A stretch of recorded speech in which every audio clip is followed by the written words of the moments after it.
So this is what I'll be making today in our video. Some of the things that I did in this video are just things that have helped me kind of get to this point. I've had a lot of trouble with print and cut, cutting like way too much on one side or off the image, or I don't know, just not coming out right. So I thought I'd do this little video showing what's worked for me. I just woke up this morning, so I sound kind of rough. Any glimpses of my house, kind of questionable, but we just won't worry about that. Can you say, I love to craft? Bruno loves to craft. Yes. Get down, down. Say, good boy, say you love to craft. Thanks for watching. Yes, say thanks for watching.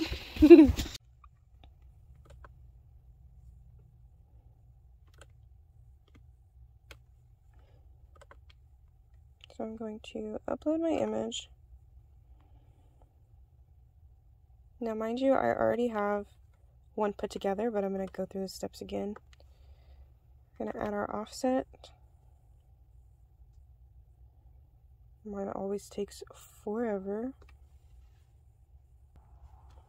Okay, finally. Then we're going to change the offset color to white. You could keep it whatever color you want. It will still cut around it.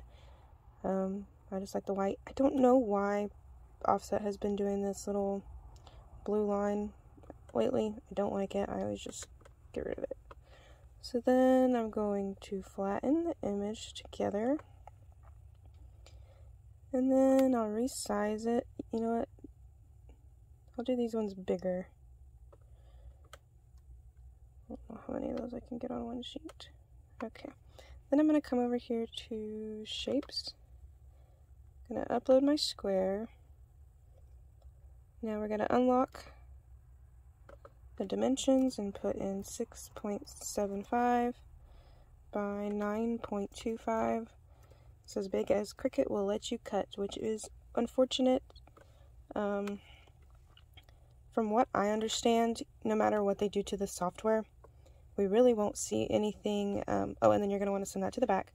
We probably won't see anything bigger than that unless they develop a new machine with different sensors, is what I've gotten out of it, because their sensors are so big that they can only read so much on a Cricut. I don't know.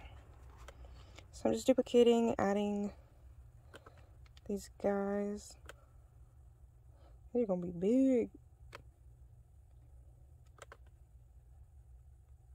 Alright, so I'm gonna walk back through one more time what I did.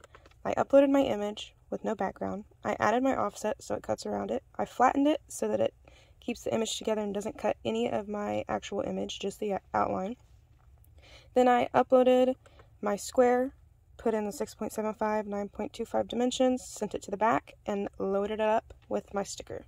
Now, and I just started doing this, I do think it makes a tiny bit of a difference. I'm going to select all of them and then attach all of them.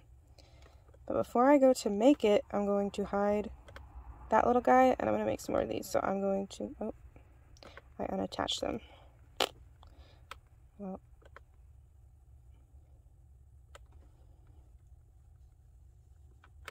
okay, I'm going to reattach.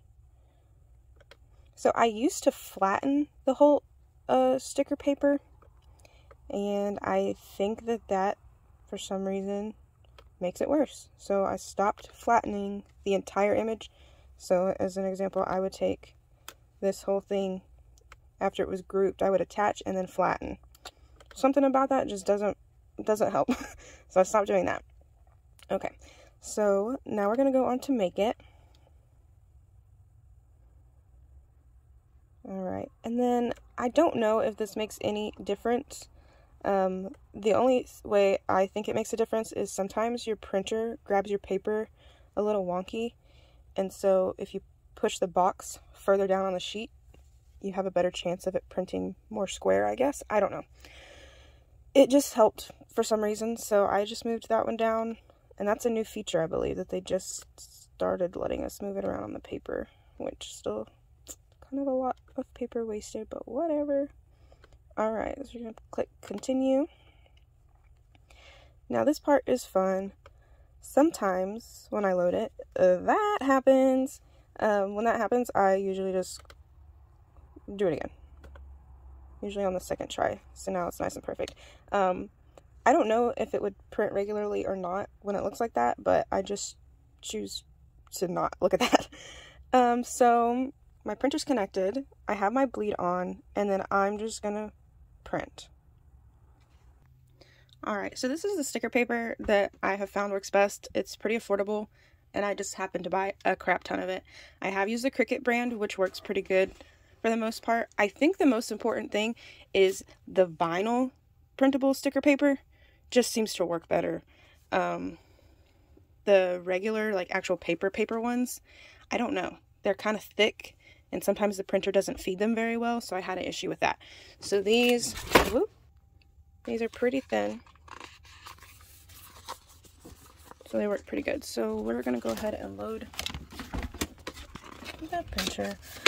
Also, I have found with either printer that I have, putting one sheet in at a time and then something behind it to push it up seems to make a difference. I don't know why, but whenever... Ooh, making loud noises. I don't know why, but whenever I seem to put that whole stack of papers in there, it just doesn't grab very well. So, okay, maybe I can start acting right again for you guys. Alright, so I'm going to send this to print. I just got this Epson ET2803. The ink has been amazing on my old printer by now. I would have ran out of ink immediately. Like, it's insane with those little cartridges. Yes, check my ink levels. Okay, so while that's printing real quick, this is the little laminating machine I have. It was $30 at Walmart. It was worth every penny.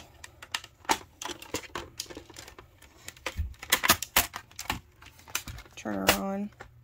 I have to wait a minute for that to heat up. But there she is. So a lot of you guys are asking about the pouches versus the self-adhesive sheets. Don't get me wrong, the sheets are nice. I'm on the wrong side. The sheets are nice. They're easy. You don't have to have a machine, but I just felt like these work better. With the sheets, I could never get them smooth or pretty. They always kind of looked like frosty. And this, all you do is peel it open. We'll stick our paper inside. Let me go grab it. Okay, so better angle. I'll do it this way so you can see. Stick that in there.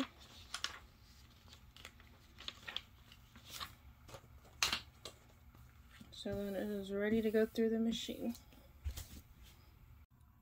Okay, so my light is on. It's ready to go. Gonna feed it through the back.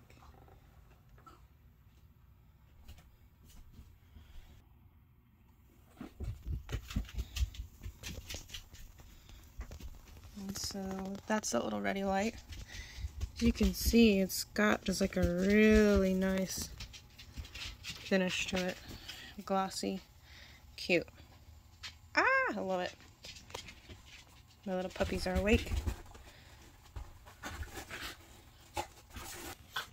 Okay, so something that I feel like made a difference as well, and disregard my mat, it has been through it. I was lining up and leaving some of this line exposed. But I found that covering it all the way, I didn't cover it all the way.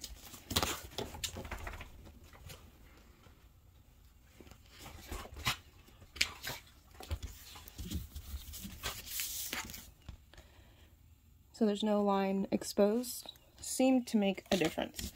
So I'm also going to taper down.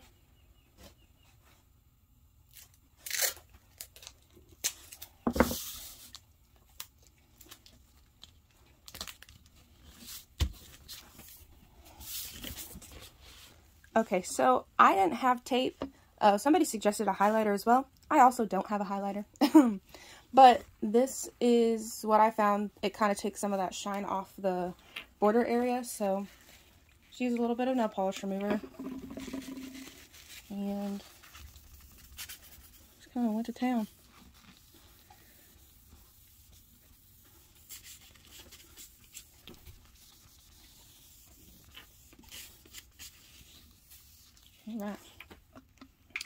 put her in our Cricut.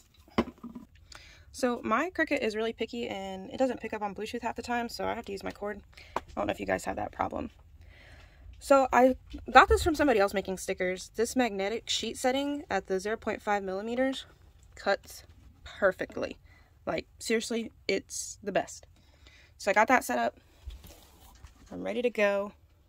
I'm actually going to change my blade really quick and then we'll let her cut. Okay, so I didn't need to change it. I just had to clean some of the debris off the tip of the blade. Sometimes stuff gets stuck in there. So, oh, turn off the lights.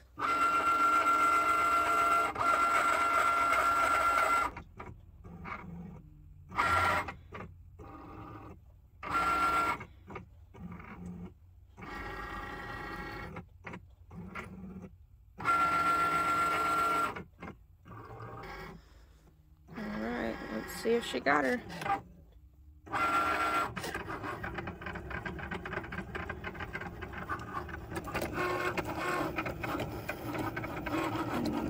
Alright, we are going to turn the lights on and see what we got. It looks pretty darn good. What do you think, puppies? Ow! Yes. Does it look pretty darn good? Oh, Lincoln says it looks very good. Alright.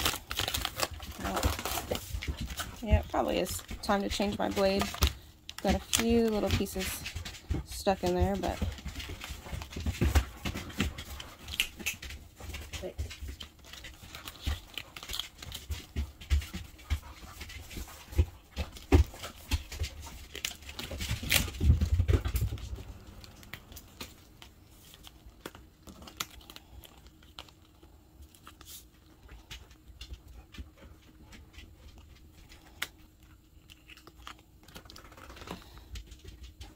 So somebody had said, somebody had asked about the double-sided lamination, and yeah, it still peels right off. There's your sticky sticker side. It does give the back like a nice pretty coat to it, but kind of makes them almost on a, gives them like a nice little thickness to them. They've got that shine. I mean, they're just so pretty. Alright,